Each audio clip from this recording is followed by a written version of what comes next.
Welcome to Season 5 of the Becoming Trauma-Informed podcast. I'm Dr. Lee, your host for the past 4 seasons, and I am delighted to announce the addition of a very special co-host, my husband and business partner, TLC. To become trauma-informed is to understand how trauma occurs, why it happens, and how to respond in a way that leads to repair and reconnection instead of further pain and harm. One of the biggest causes and effects of trauma is history literally repeating itself. Whether it's toxic patterns passed from parent to child, repetitive wars, political discord, or simply the habits we keep participating in despite our best efforts, patterns are evident everywhere we look. One thing is clear. If our past painful experiences aren't discussed and processed, the harm doesn't just continue to affect us. It seeps into our relationships, our work, and perpetuates damage into our future. On this season of the podcast, TLC and I will be discussing some of the most notable historical events in humanity and exploring what the past can teach us about the present, plus the potential impact on our future. We'll also be deep diving into popular trends and current events, exploring them from an intersectional and nuanced perspective. We'll focus less on finding the right answer and more on sparking curiosity and conversation. We're not going to sugarcoat it. The topics we broach will be activating, and the discussion will likely get passionate. We're leaving no stone unturned and publicly exploring the questions that most people dare not to even speak aloud. So if you're looking to learn more about trauma, to understand your own experiences deeper, or to dive into some slightly taboo conversations, we're excited you're here. Let's get into it. Hey everyone, welcome to this week's episode. Hey, welcome everyone. So you might notice it's been a minute. It's been a minute, like 7 weeks minute. I think it's been 7 weeks. Yeah. Yes. Hi. Hello. How are you? How was your summer?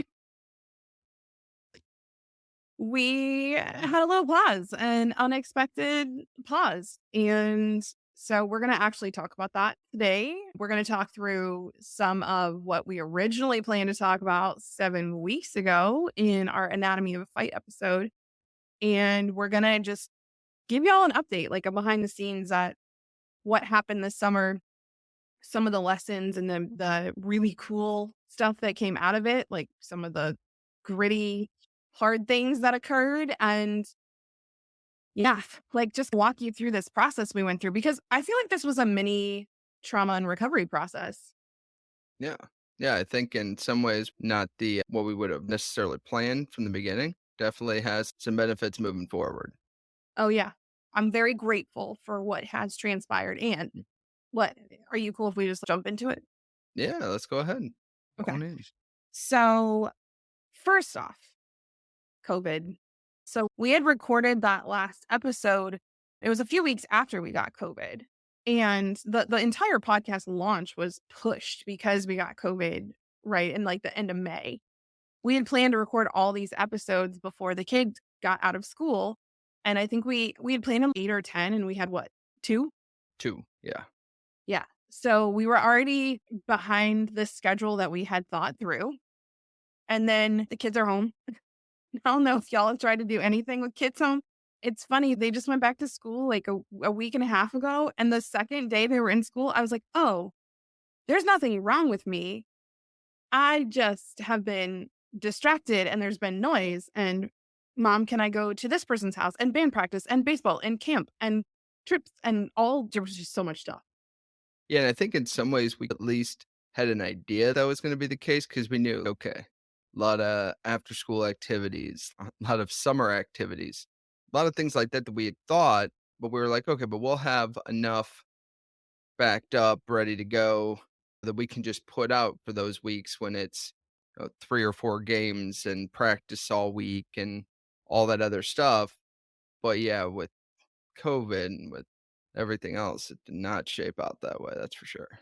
If you haven't met me, I really like plans. This is something we'll talk more about this episode, but I really like to know what's going to happen, or at least have an idea of what's going to happen. And I don't need it to go that way. I just need to have a place to operate from. And I'm not always the best at making the plan. I am the first to initiate making the plan sometimes. And this is one of the things that we realized is I'm not necessarily the best person to decide how things are going to go. I'm really good at executing, not necessarily creating the operational Yeah, we realized that. And so there was a lot of stress this summer. And another thing that just threw a big piece of uncertainty into this was that 3 team members are no longer on team.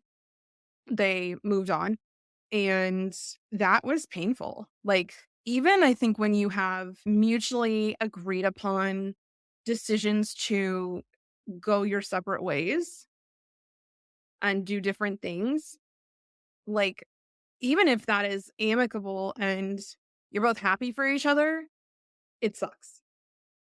Yeah.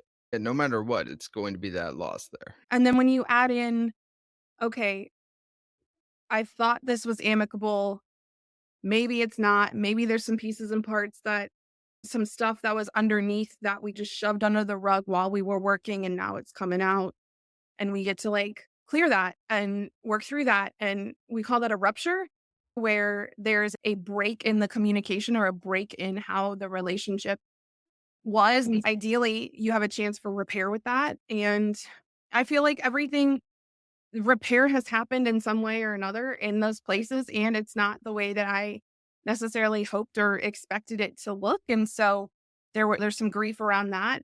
And so to have that happening with team, having a new marketing person come in who as a consultant who's been really supporting us, and it's been so phenomenal. Then also having all these money shifts and then going, okay, we had programs that were going to be ran by people who are no longer here. So now what are we going to do with those programs, and who's going to be in these roles, and what are we going to do?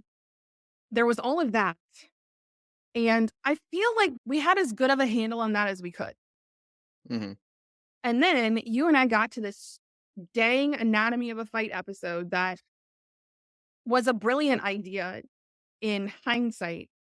And in the moment, I was like, whose dumb decision was mine, y'all, by the way? Whose dumb decision was it for us to talk about this? Like, they need fired.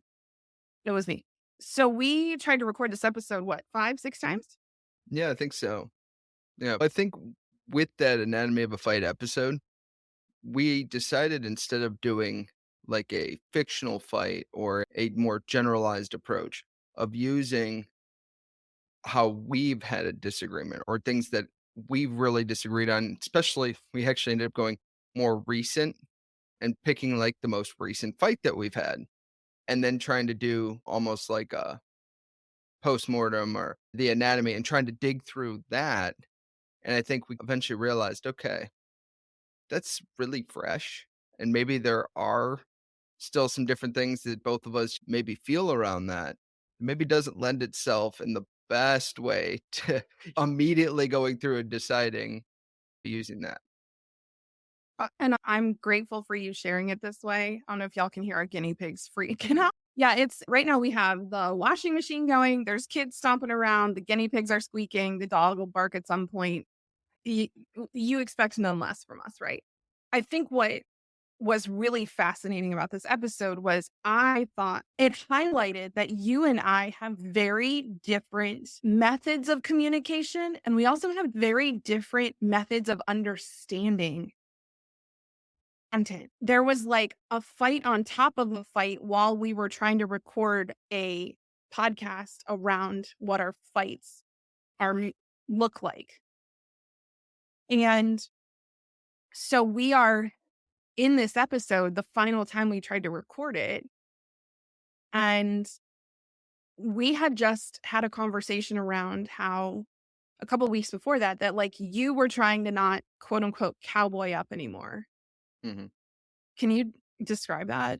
Yeah. I think a lot of times what I would end up doing is if something was bothering me, especially in the short term, my thought was more just, okay, push through it, work through it. Like you said, cowboy up. That was always like a phrase growing up you would hear people talking about. It was just tough it out, work through, get done what you needed to get done.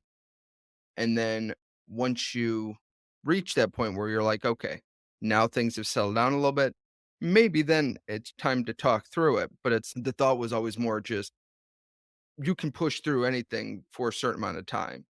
It's, I don't know, a lot of my family was in the service. It's like you can do anything for so many weeks. You can do boot camp, you can I've heard people talk about they were in the field for so long. You can do anything for a certain amount of time. So really, no matter how hard it is, the idea of just push through in the short term and then figure it out at some point in the unnamed future. Yeah. So you had this pattern of, when we think about that from a trauma perspective, shove it down. Don't process it. Don't think about it. Don't feel through it in the moment. And we actually talked about this in the terms of a trampoline because we just got a trampoline for our son.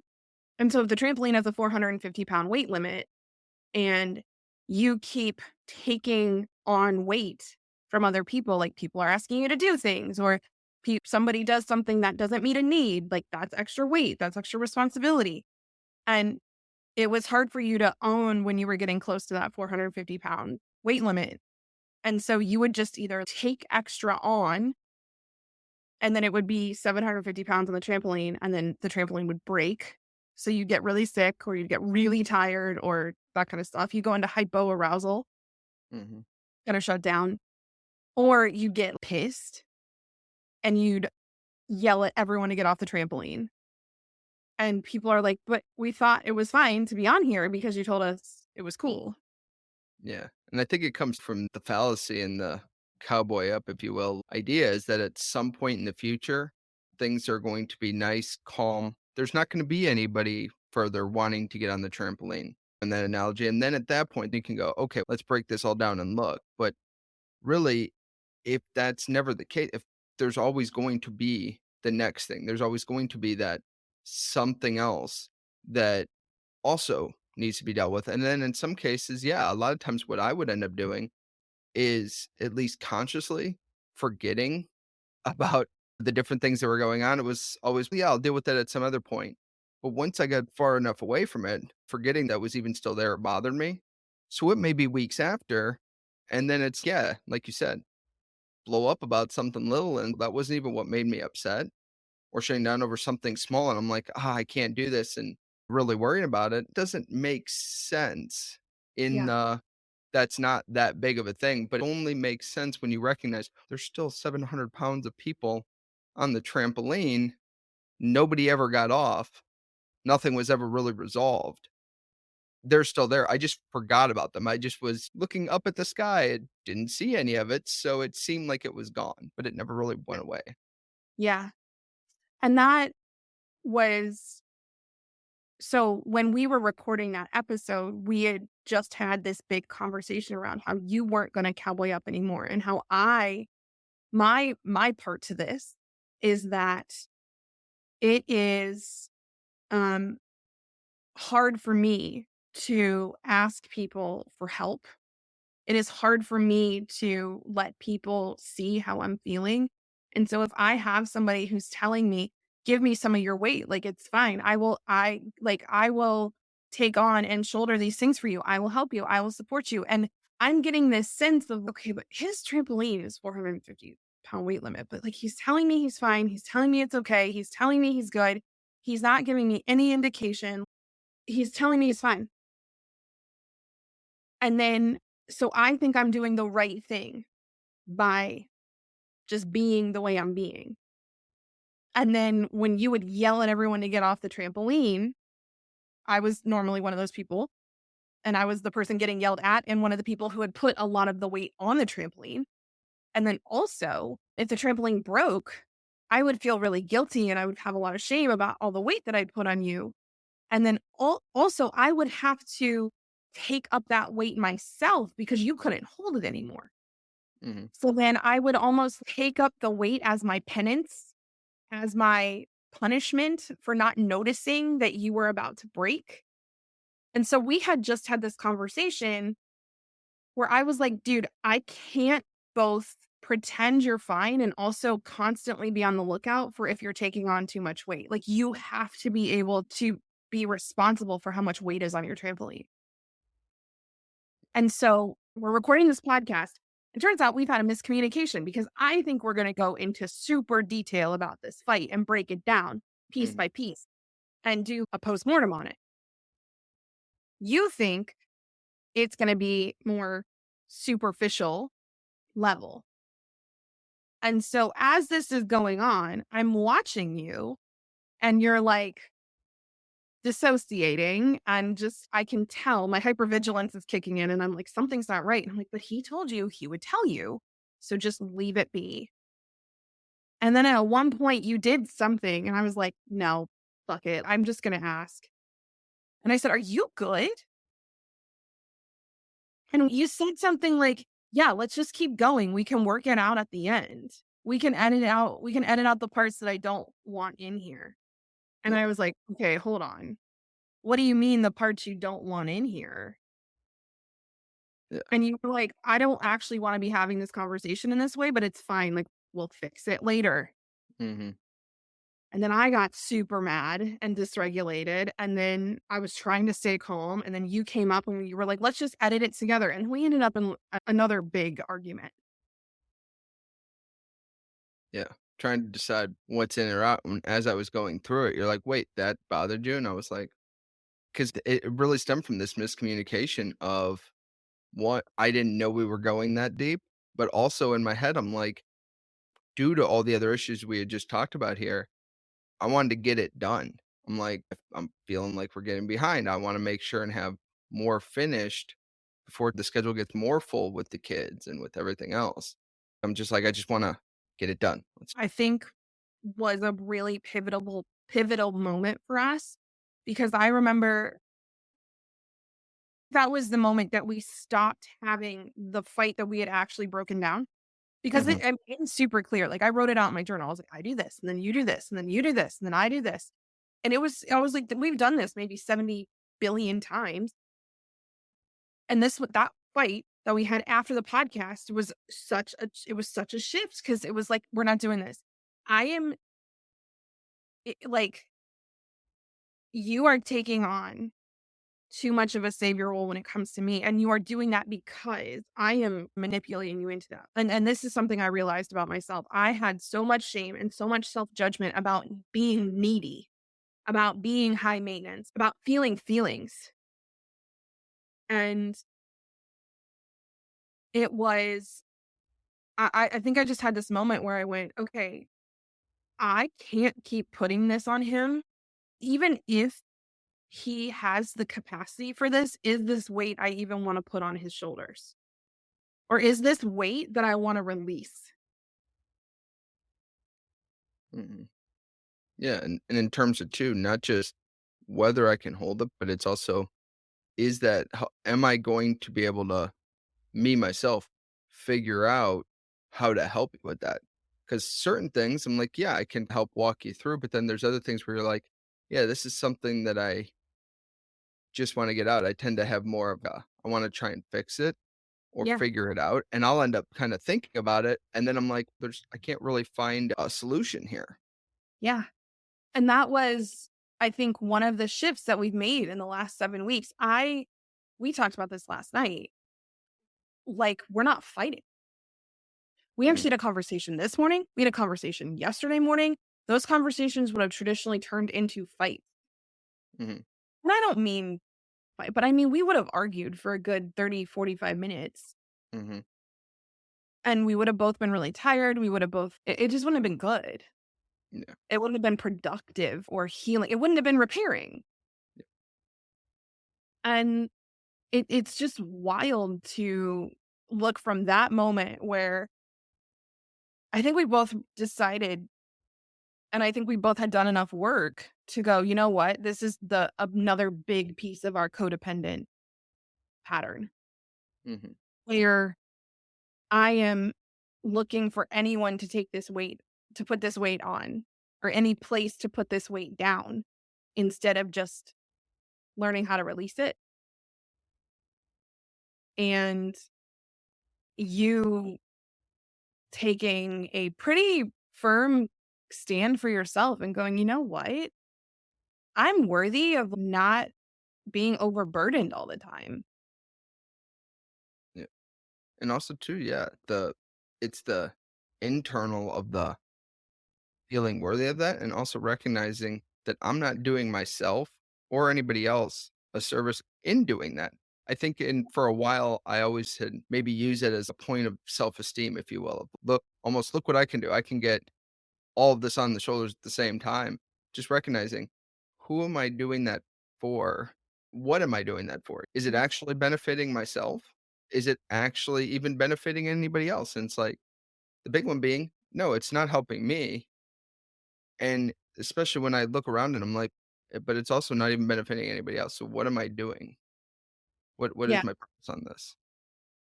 I think we both also just saw some generational patterns and going, okay, if this worked, this would have worked by now. Mm-hmm.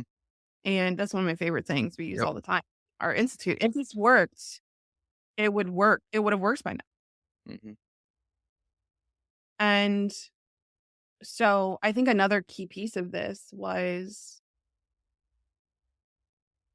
and this I think was hard, was me recognizing that if you have a bunch of extra weight that you are consistently trying to figure out how to fit into your capacity, other people's capacity, and just having to move around and handle and account for, you sometimes are going to make people mad when you set that down. And I don't mean you. I realized that there were some decisions that I had made in the last 3 to 4 years that put some extra weight on. And the big thing, and I'm just going to say it, the big thing was when I started business in 2020, you're supposed to keep growing. You're supposed to want to increase your money year over year. You're supposed to want to build and like scale. You're supposed to have a bigger team come on. You're supposed to give them raises every year. You're supposed to like, and I had learned that a good boss was somebody who made their team feel so valuable and who made their team feel so compensated.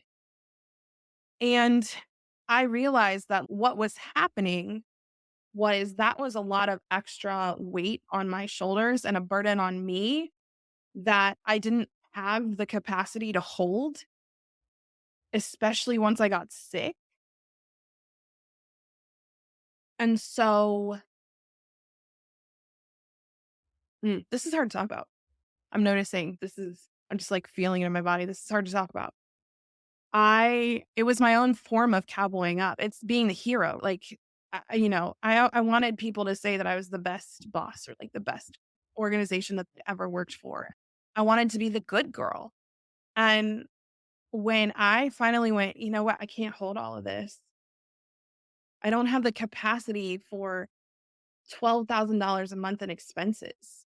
I don't have the capacity to pay all of these people and bring home money and take care of all these clients and take care of myself and take care of my kids and be a good wife to my husband. And I was like, I'm taking on responsibility. And I think the hardest part was, I don't know that anybody ever explicitly asked me to do that. Do you feel the same way when you look back at all the weight you took on? Or do you feel like people specifically asked you to do that? I don't know. I think it wasn't necessarily a specific ask, but I feel like as I could see all this weight that you were having, trying Mhm. to add on one more things we get added on, more things into the schedule. My brain in some ways went, okay, there is only so much time and energy possible. Things are going to inherently like fall through. So I need to take on more things. Yeah. And even in some cases, things that it didn't even make sense for me to try and take on, or that I even really could take on realistically. But my thought was it needed done, or it was going to need done, or it was more helpful to you and or to everybody else, like for me to take it on. So I just thought that's what needs to happen. And so it wasn't as much like you were saying, like, oh, some of it was okay, this will need to be figured out, say this specific chore. But I'm talking more generally. It wasn't as much of asks as I saw, okay, this is needed and this is needed and that's needed. Yeah. But then all the other stuff didn't just somehow then go away. That it just added on as well. Yeah. Yeah. And I see this so clearly now because my biggest fear has always been that I'm too needy and that I'm going to be a burden. And stepping into the idea that like I might actually be a burden to some people, they may look at my actions, and they may look at the decisions that I made and they may see those as burdensome for them.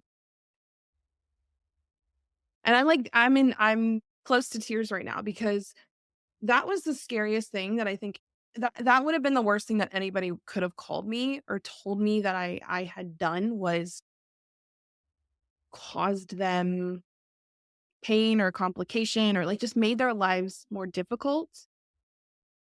I always wanted to make people's lives easier. Like I still want to help people have ease in their lives. But I realized that I couldn't keep taking on the sometimes the expectation of other people and other times the expectation that I created in my own brain that people expected me to solve their problems, that people expected me to save them, that people expected me to make their lives easier and better and more simple and healed and all those things. Because it was just creating this really gnarly dynamic in my brain. I don't want to speak for anybody else. Like, I want to be so clear here. I'm not speaking for anyone else. I am talking about the way that I approached the situation was gnarly. And it was like with you, with team, with a lot of people in my life over the years. It was this like, I am here to be of use to you and to make your life easier because I am too needy. And so I have to figure out a way to decrease my needs and meet yours. When I think of what makes it extra hard too, it's not just you weren't just saying in the long term or just in the short term. It was both in the short and the Yeah. long term, which really, if it was just like, okay, in the long term, this is how it's going to go, but short term, there may be bumps, there may be issues surrounding that. I think that's where it really almost multiplied out, where it made it not as sustainable because it's sometimes you can do things in the short term that in the long term are going to work out, or things in the long term that may be tough in the short term, but trying to do both at high levels in the short and long term, theoretically, at least, did they, for a little while there was possible, but over a long period of time, that is just going to wear you out. You just, Yeah. it's And I not, did. I wore out. And I think that's why I got as sick as I did earlier in the year. And I think starting to set those boundaries. And I think you and I doing the healing work that we did around can we understand why we keep having the same fight? Because a fight, it always is due to one or both people feeling like one of their needs is going unmet and not communicating that unmet need in a regulated way. That is the cause of a fight. Is I don't have the capacity and I need more capacity. And so I turn to you and ask you for some of your capacity. And you're like, if you would just put some fucking stuff down, you would have capacity because I don't have capacity because you don't have capacity. And then me being like, oh my gosh, I've burdened you and I'm a disappointment. And then all of a sudden, the fight's not about the fact that both of us deserve to have our capacity not completely strained and stretched. and one of the things I love sitting here talking about this, it's funny, as I was really looking into the psychological research behind fights, I feel like so many different ways using much more academic language, if you will, to try and get to this point that you're able to summarize so well. Like, it's funny, if you really read through the research papers, I'm like, that is what they're saying. Yeah. Not necessarily as concisely or as well, but it's positive versus negative emotionality around when trying to express. It's so much of what they're trying to get to, but it's like it doesn't have to be that deep. What you're saying right there, that is so true in terms of what causes fights, what issues are fights, and how do they actually get, resolved. Yeah. When I got sick, you and I think both got so stretched beyond our capacity that we were forced to look at it. Hmm. And then all of a sudden it was like, oh, this is why we've been fighting. this is where every major fight that we have had as a couple has stemmed from. And I think you and I made a decision, I want to say a year or two ago, probably about a little over a year ago, because it was just before we moved, Hmm. where we sat down and we said, look, we are no longer willing to sacrifice our own needs in order to stay married. We both deserve to have our needs met. And that has to get prioritized over you and I staying legally married. Because if we keep putting the marriage above our own needs and finding a mutually beneficial way to meet both of those needs, one of us keeps sacrificing. One of us keeps taking extra weight on. One of us keeps dishonoring our capacity because there's this idea that marriage is a sacrifice. And I think this is, I'm almost just having this moment as we're talking where something's clicking and I'm excited about it. So let's see if we can find the words. But you and I have always talked about sacrifice. And I think that there is a difference between the sacrifice where you have capacity and someone asks you to take on weight that you weren't expecting and you take it on and it's Yeah. heavy and it's difficult and you have the capacity for it. That's the sacrifice in marriage. That's the sacrifice in relationship that we talk about. I think a lot of us feel as stuck or just dysregulated in our relationships, not just marriage, but life in general. I think this extends to work too. When you have situations where you are asked to sacrifice and stretch your capacity beyond where it truly should be. Hmm. You're asked to do that consistently over and over. Like Yeah. that's not Especially when sacrifice. it's not short term. Yeah. It's when Yeah. that ask doesn't then just go away or it doesn't have an expiration time on it. It becomes an ask and then it becomes an expectation.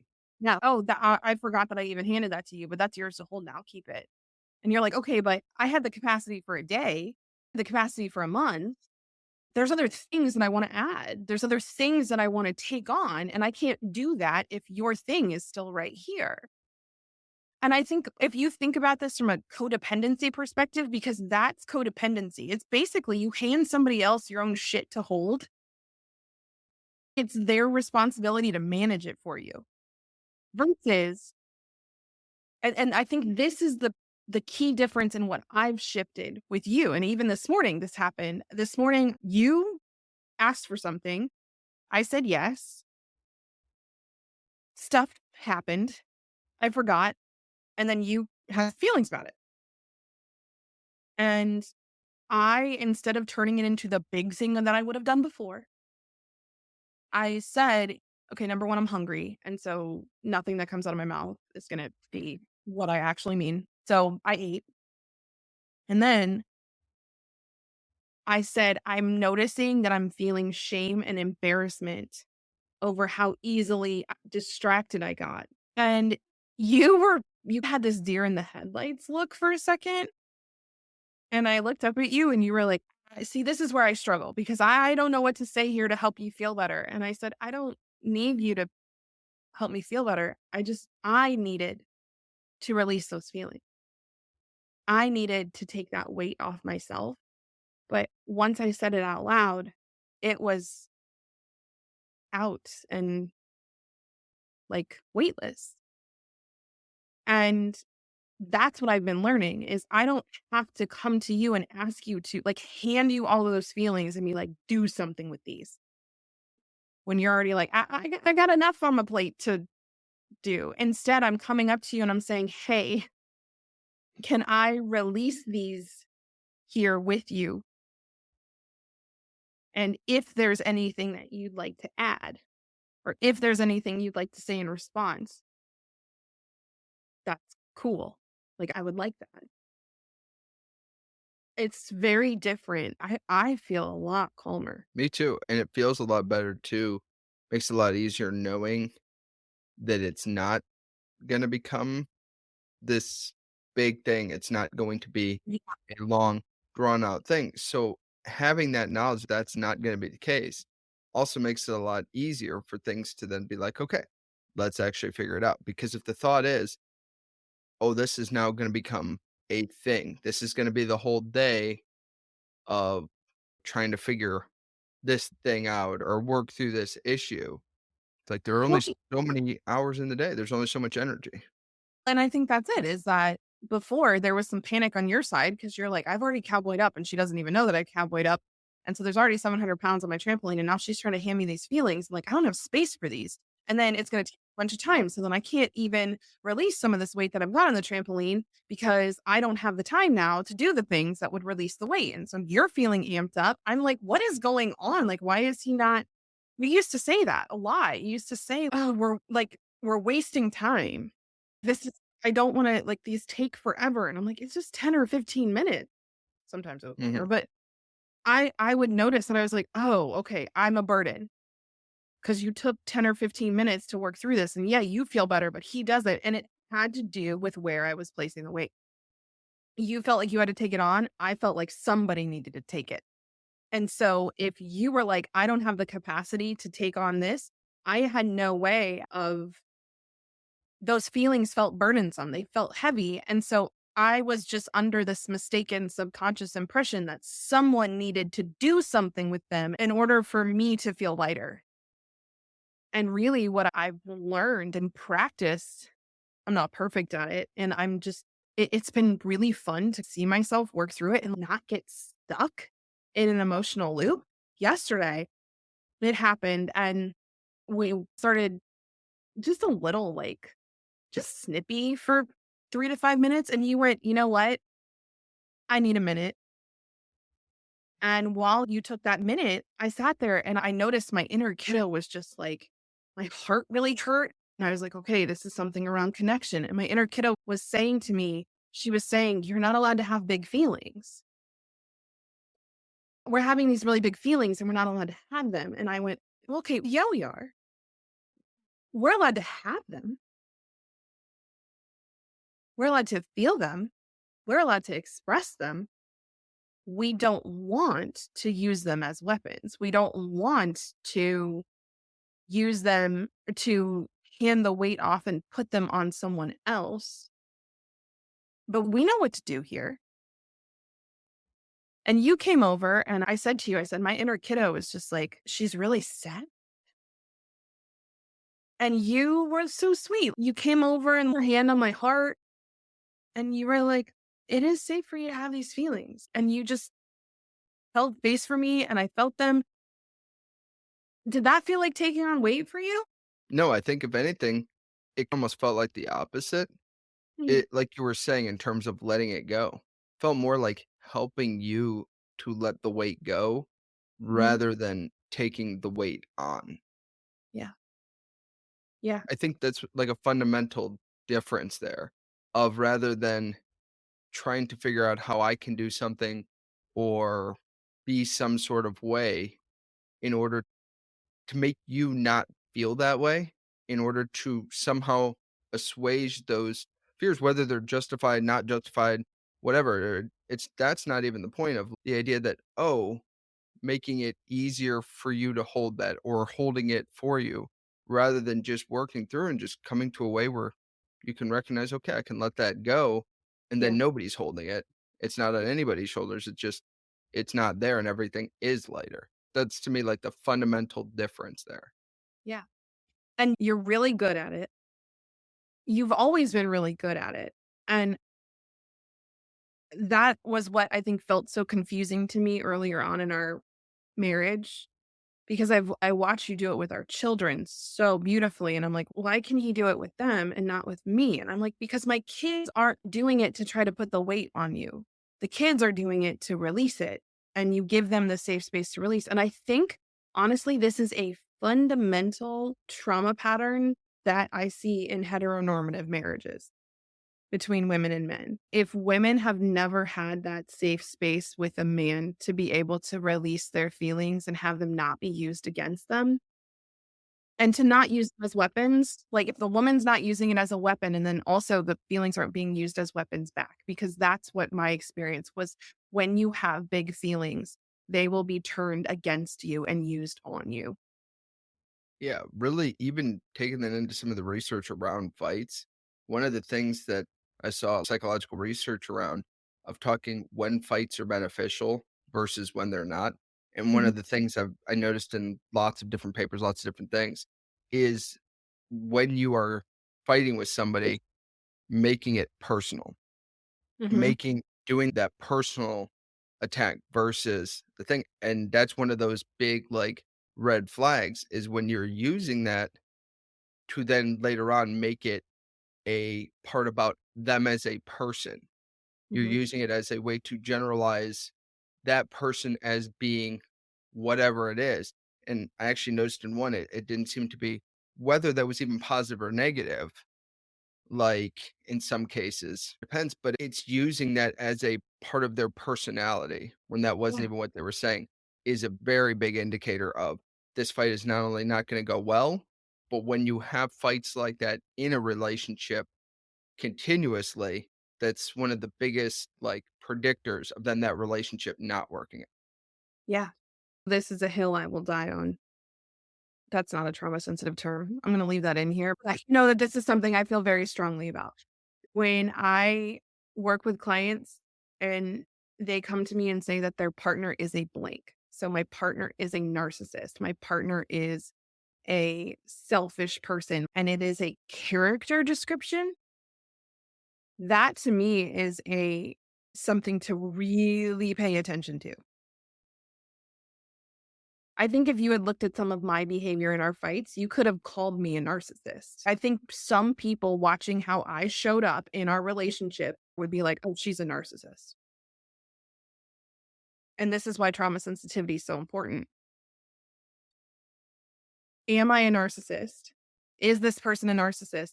Or have they had so many past painful experiences where they were taught that their feelings were a problem, that they were bad, wrong, whatever, and they are now so wrapped up in how they show up because they have had their character defined this way for so long.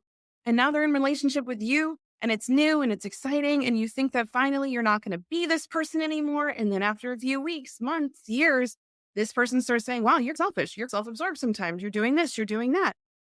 And then you're like, oh my gosh, I thought it was different this time, but I'm showing up with them this way too. And they keep saying that I'm like this. It's a self fulfilling prophecy. Mm.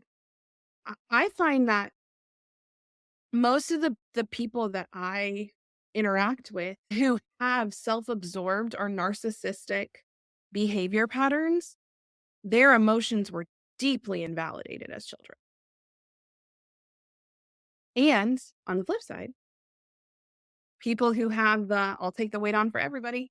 Because notice, you and I were both taking the weight on for everybody. It was just I was taking the weight on externally, and then I didn't have any capacity left. And then I was handing all this stuff to you to take on. And so in our relationship, it looks like I'm the narcissist. But then when you look at the relationships that I'm in with other people outside of here, a lot of times I'm the one that's sacrificing. And so both sides of that, the hero and the narcissist, the rescuer, the victim and the narcissist, they're both self-absorbed because there is this idea of I'm bad, I'm wrong, there's something messed up with my character that I can't hold the weight for people or I am too high maintenance, I'm too needy. I can't cowboy up, I can't do these things.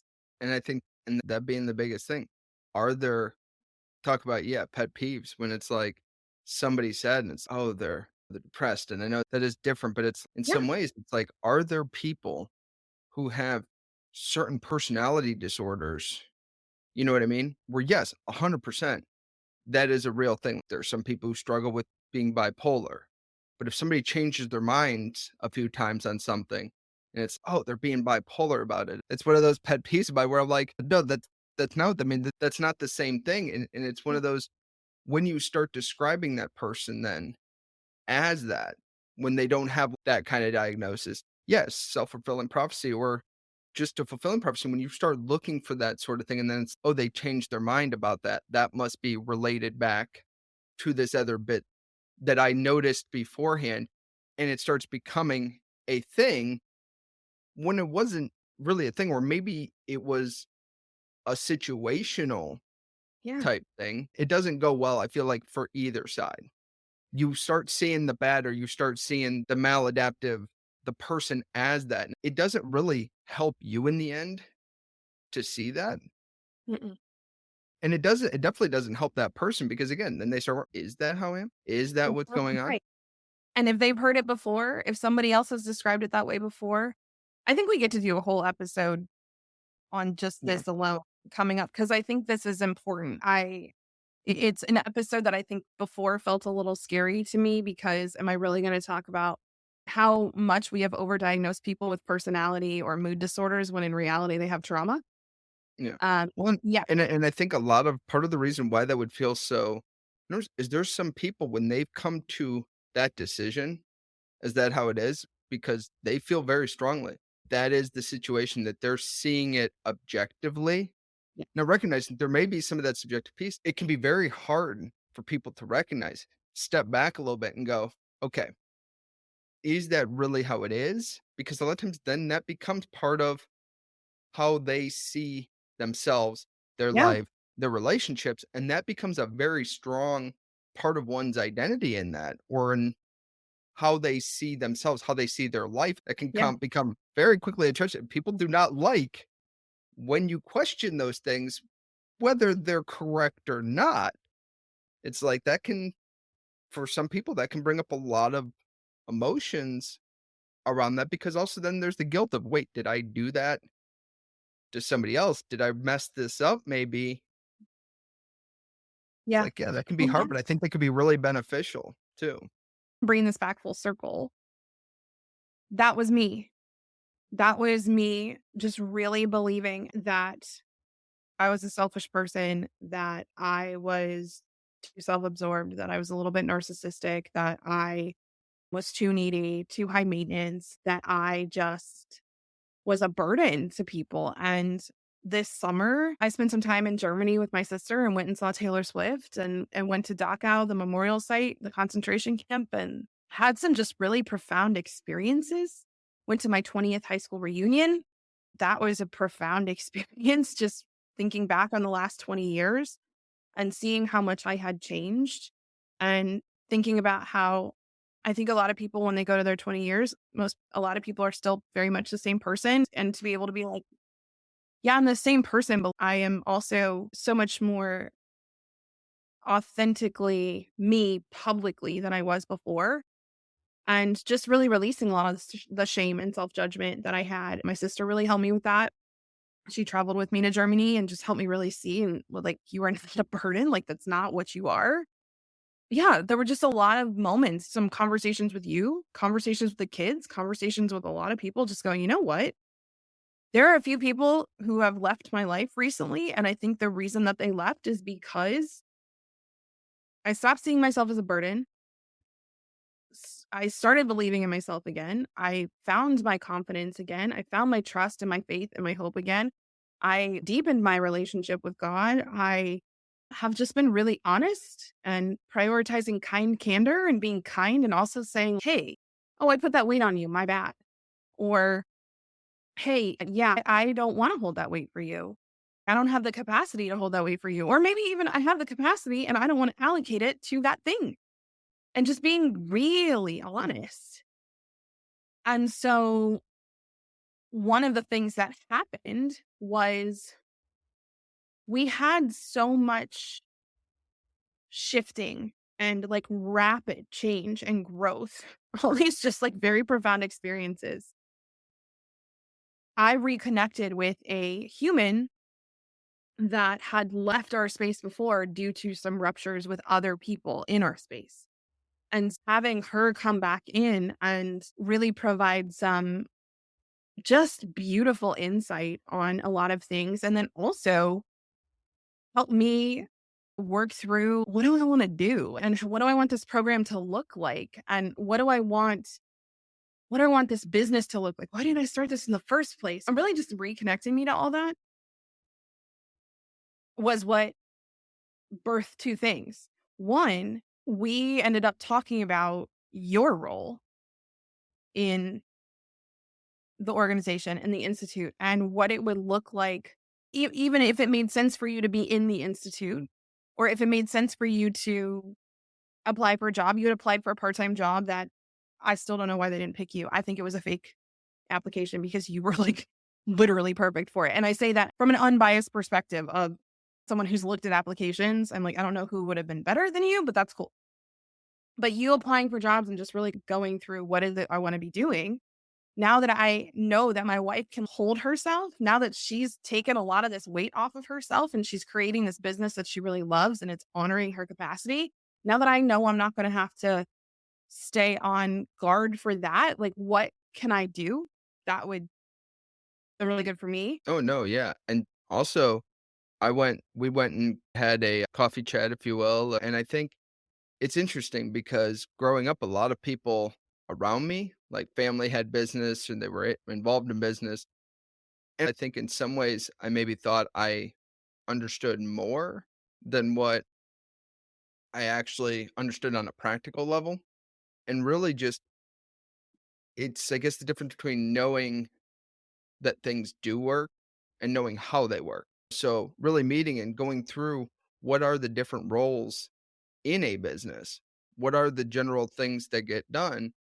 And I think when I had looked before of like for the institute in particular, okay, what is needed? What the parts seemingly that might be missing? Are these things specifically that I would want to do?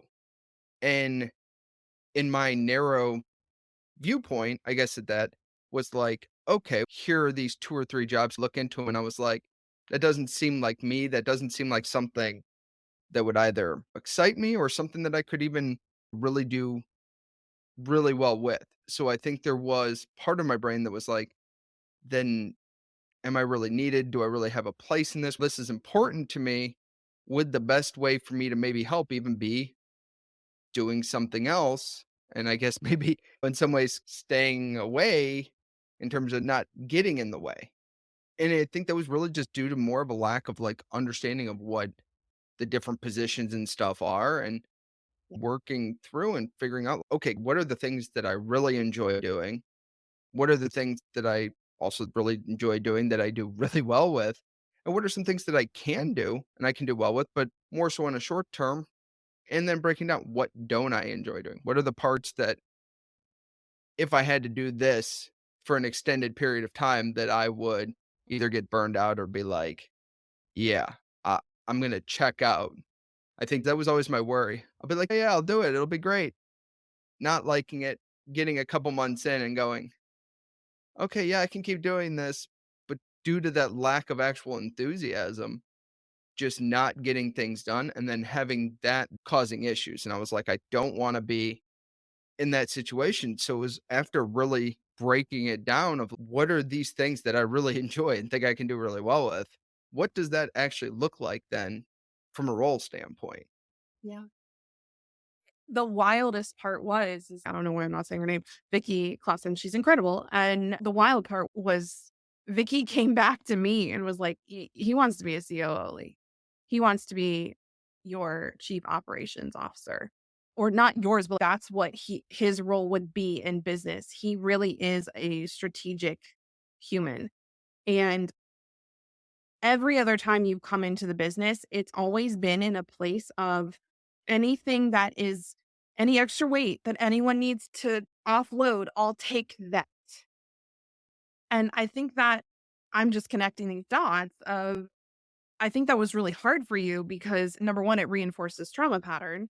No, especially with when I was there in that then too, of if I'm here, there needs to be work for me to do.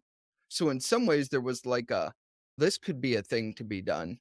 And Hmm. I would go through, spend time on it, and then to realize, oh wait, actually we didn't really need that, or that didn't really end up being as useful as we might have thought. And I feel if I'm doing a bunch of other things as well. And then there's a little piece that gets added on, doesn't work out, not a big deal.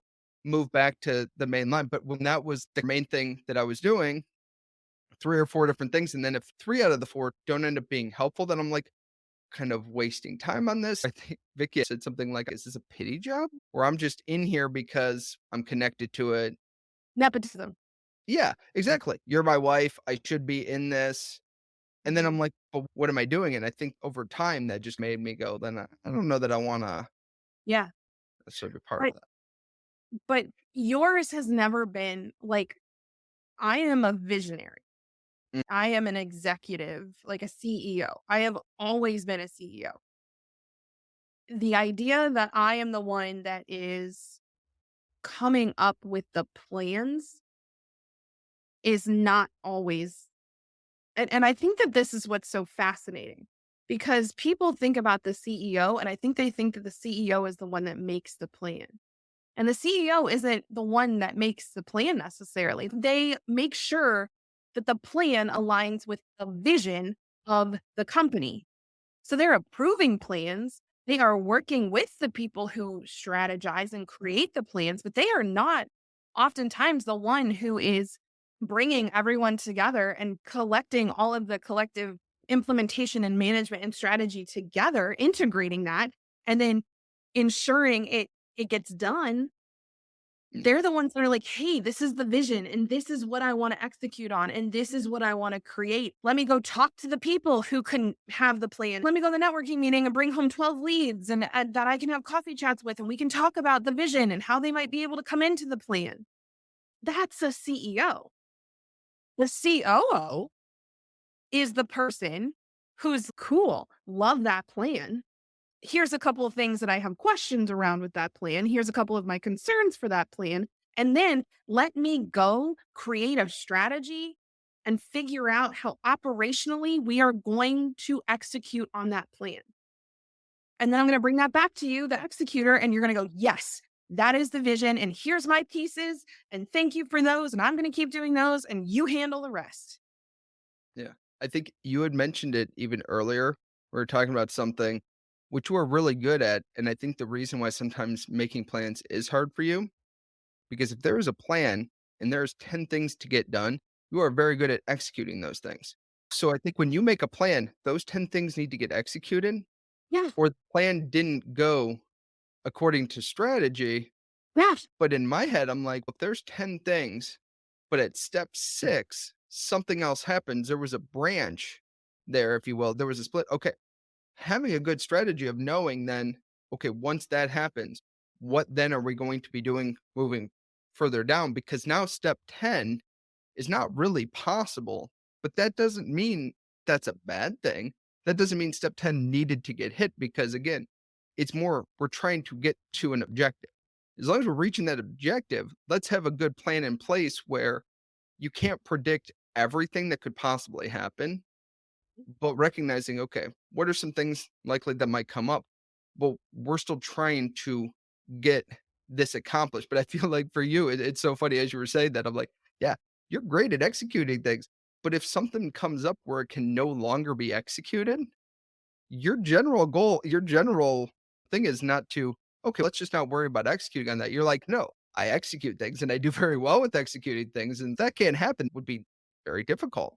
And the hard part for me is that when I'm in that like tunnel vision, it's hard for me to see that it's hard for me to connect back to the vision and go, us actually not doing that, us actually shifting the plan is what's best. And so my like the whole family will tell you when I am in charge of the plan, it is stressful sometimes. A good amount of the time. I'm thinking back to when we went to Kings Island or Cedar Point or whatever, and I was like, you take the plan. And then I, like, at one point completely took it back over because I was so anxious about ensuring that everyone got on the rides and everyone did this and everyone did that. And then I was like, but wait, what is the vision of a theme park? The vision of a day at the theme park with your family is that you have fun, Hmm. that you walk out of the park and everyone was like, I'm glad we went. That's the vision. And so if I can step out of the planning and be more in the making sure, like just having this idea that, yeah, the goal is for all of us to have fun and then getting my parts, things go so much better. And so uh, everything had to happen with team, everything had to happen with the podcast, everything had to happen with COVID and the summer and Vicky coming back into our lives, and everything had to happen in the way that it did, because what came out of that was Healing Centered Business School, which used to be Trauma Sensitive Business Collective. And you might hear those names and go, okay, what's the difference? Healing Centered Business School, we're not just ensuring that we're asking the why of why people do things the way that they do. And we're like thinking, no, we are centering healing, both for the client and for the person who's joining the program, because that is what you and I just went through and have been doing for a long time, but like really doubled down on. Of, if this doesn't allow me to step out of my trauma responses and into regulation, it's not something I should be doing. That's the vision. The vision is that I don't recreate my trauma experiences in my business that I had in my work for Mm. someone else. Yeah, just because it felt familiar and just because you were able to do well, and that doesn't mean it is the right way to do it. No. And we have been talking to thousands of people over the last several years, hundreds of thousands of people, if I can toot my own horn for a second, hundreds of thousands of people over the last several years. This is the 3rd-year anniversary of the Institute, September 1st. And so many of them have said, I start a business, or I leave a marriage, or I like get into a new scenario and I'm carrying the weight of whatever I just experienced into it with me. And then I'm putting that weight on the business. I'm putting that weight on the new job. I'm putting that weight here. And like a healing centered business, this particular program is no, we find something that's heavy that you're like, I don't actually want to hold this. We set that shit down. We don't hand it to somebody else unless it's something that is truly necessary and someone else is like, give it to me. So, perfect example is you coming in as the COO, you taking over as our ops person because you know me so well. And my vision for the Institute, it's to create capacity, it's to help people heal, it's to help people release things. If I can hand you things that you're like, oh, you handing me that actually takes some weight off of me. Mm-hmm. Because if you hand me that, then I can set this down. If I know you're taking something off my plate that gives me the capacity to do more of what I love, you also know that means I'm happier, less stressed, more energetic. And you're like, that makes my life easier. Yeah, and if I can come up with a good way of doing it, a good operation as to how we achieve that, and then it becomes simpler for you, simpler for me, once it's actually figured out, once we have a good plan in place, and then being able to keep going, figuring all those different pieces, parts out, finding the plans, having a good, if this comes up again, here is the solution. Here is, we can actually have it written down. We can have it in a place and know what to do. So instead of it having to be every time of, okay, let's go through and figure this out, and it takes a really long time, we can be like, when this happened before, here's what we did, here's what worked. Let's do what we know, figure it out quickly, move on, a lot less energy, a lot less time spent, more Yeah. time spent having fun, going to amusement parks, going and doing the things that are enjoyable rather than having to do the hard part again and again. I think our first standard operating procedure that you and I even created together, actually, I'm thinking about this the other day, us recognizing that when we start fighting, there's an unmet need. And it's either I'm feeling feelings and don't know how to release them, or your capacity is getting overstretched and you don't know how to communicate that. And so the operating procedure being, oh, we're starting to argue with one another, is one of those two things present? Okay. And you said this the other day. The response to this is we're going to assume positive intent. So if your capacity is overstretched, you're not assuming that I'm doing that intentionally. You're not assuming that other people want you to do that. You're assuming like, oh yeah, no, my wife loves me and knows that I'm actively trying to not cowboy up. So let me tell her that this is stretching me because she wants to know that. When I notice that I'm starting to like, you're getting frustrated or something's happening, instead of me going into, oh my gosh, he thinks I'm a burden, or he thinks that I'm misunderstanding him, or he thinks I'm an whatever. If I go, hold on a second, I don't even know what he's feeling or if he's feeling anything. I don't actually know why he's frustrated. And the reason that I am feeling the way that I'm feeling is I'm feeling anxious because I'm confused.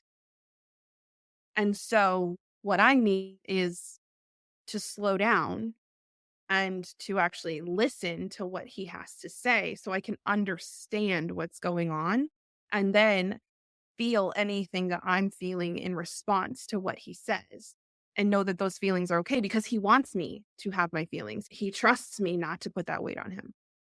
Yeah, Healing Centered Business School has been such a beautiful gift for us to bring to the world, and it is officially open for people to enroll, which is really exciting. There's already several amazing humans who have joined us, and you and I set a really cool vision for the next 2.5 years with Healing Centered Business School, which feels very big and very exciting.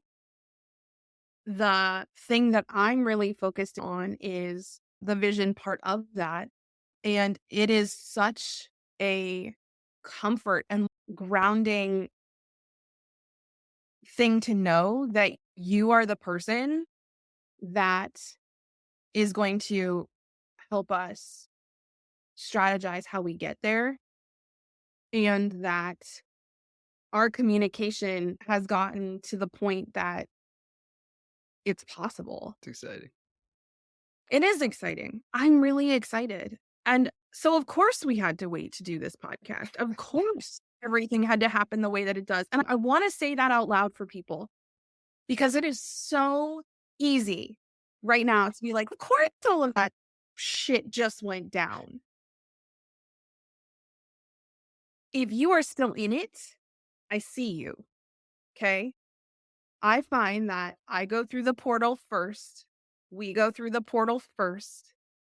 And then we turn around and we're like, hey, did you just enter the portal? Come on, we got you. And we don't go back into the portal. We stand on the other side and help you navigate through it. And that's Healing Centered Business School too. That's all of our programming. But that's Healing Centered Business School in particular for anyone who, like, entrepreneurship's been tough for you this last year, a few years, or goodness gracious, are you ready to leave that job?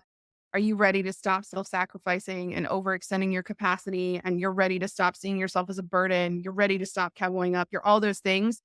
And you don't know how. You don't know how. You just know that you need to. Like, we're here. That's a person that's the people we're really looking for. The people who really get to that point of, this isn't working.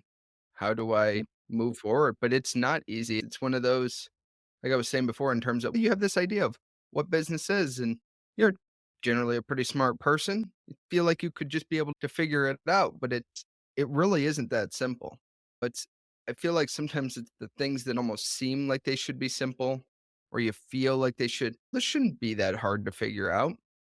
But once you're really in it, and once you start figuring out that this is the direction I want to go, you start looking at the actual route to get there, and you're like, oh, maybe this is a little bit more complex than I thought. Maybe there are these places where I don't really know what to do. But a lot of times, once you get to that point, you might not even know where they're at. But luckily, that is one of those things. As we have moved through this, we've seen a lot of these things pop up and Mhm. recognized, okay, this is a thing. Is this just a thing for this particular situation? No, you've talked to, like you said, tons of people, figuring out, no, this isn't just a me thing. This isn't just a short term. A lot of different people seem to have this same issue. This is a recurring thing in so Mhm. many of these different people who start this business. Smart people who are getting in there, nobody really sees this specific thing come up. And it's one of those, if it's coming and you can have a plan, an idea in place for it, the chances you're going to be successful in working through that issue go up in a huge way. Yeah. And Healing Center Business School is so different than any other program. Like, y'all, I've been in business for over 10 years. Okay. I have been in so many programs. I have been to all the major people stuff. And believe me, don't believe me, do what you want. When I tell you that I have yet to be in a business space where they understood nervous system regulation and they understood trauma and they understood our core needs as humans and how to meet those in a business and not perpetuate harm. Like, I haven't been in a space that does that like we do. I will say this.